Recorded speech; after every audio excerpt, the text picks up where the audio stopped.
The year is 1795, and the Prince of Wales is about to be married. His bride, a woman he's never met. Britain was at war with revolutionary France, and the prince was drowning in a sea of debt. A reckless gambler, he had spent wildly and without restraint, building palaces, throwing extravagant parties, adorning himself in the finest clothes, and indulging in his every whim. His father, King George III, and Parliament had reached their limit. They would only rescue the prince financially if he agreed to one condition: marry and produce a legitimate Protestant heir. Years before, the prince had already secretly married Maria Fitzherbert, a Catholic widow he genuinely loved.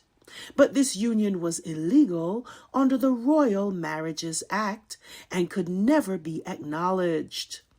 Desperate for the massive financial settlement that would come with an official marriage, George reluctantly submitted to his duty.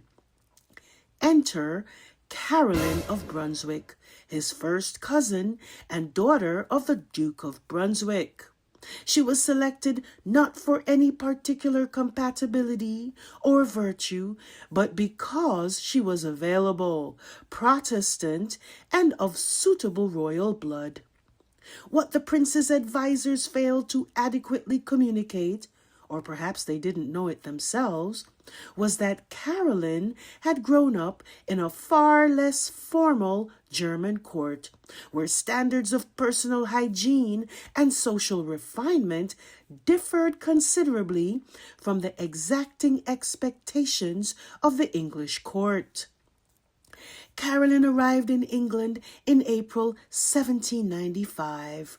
Her heart full of romantic dreams. She had studied her prince's portraits and had fallen in love with the handsome figure she imagined him to be.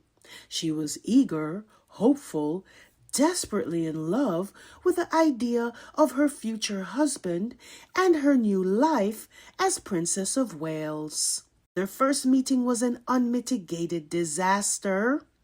George took one look at his bride-to-be and was revolted. Her dress was disheveled, her manners coarse, and most offensive to the fastidious prince. She reeked of a rank body odor from infrequent bathing and unchanged undergarments. Witnesses reported that George visibly recoiled and immediately called for a brandy. Staggering out of the room, barely able to maintain his composure. Caroline, stunned and confused by this cold reception, remarked with equal disappointment that the prince was far less handsome than his portrait had suggested. 3 days later, they were married. George was reportedly drunk throughout the ceremony and spent his wedding night passed out in the fireplace.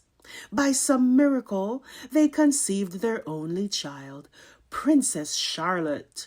From that moment forward, George wanted nothing more to do with his wife. The prince launched a campaign of isolation and cruelty. He banished Caroline from court, establishing her in a separate household, and most cruelly barred her from regular access to their daughter Charlotte. He spread vicious rumors about her behavior, her morals, and her fitness as a mother. He used every tool at his disposal: gossip, official investigations, and a compliant press willing to destroy her reputation and justify his abandonment. But his plan backfired spectacularly. While George was universally despised as vain, selfish, and a spendthrift who wasted public money on his own pleasure and cavorting with his mistresses, Caroline became a folk hero. The public saw her for what she was, a wronged woman cast aside by a cruel and unworthy prince. Her eccentricities, which the prince meant to use against her, only made her more endearing to the common people, who saw her as accessible, warm, and unpretentious. Her popularity soared while his plummeted. When King George III died in 1820 and the Prince of Wales prepared to ascend the throne as George IV, Caroline rushed back to England to claim her rightful position as queen. But George had one final humiliation in store for his wife. On July 19, 1821, Caroline arrived at Westminster Abbey for the coronation, determined to be crowned queen alongside her husband. But George had given explicit instructions. She was to be barred at all costs. Caroline moved from door to door around the abbey, demanding entry and pleading with the guards, asserting her rights as the legitimate Queen of England. But at every entrance, the soldiers blocked her path. As the crowds watched in stunned silence, the Queen of England was physically turned away from her own husband's coronation. The humiliation was absolute and crushing, and Caroline died just 19 days later. The official cause, intestinal obstruction, but everyone knew the truth. Caroline had died of a broken heart, accumulated from years of grief in a loveless marriage and public shame.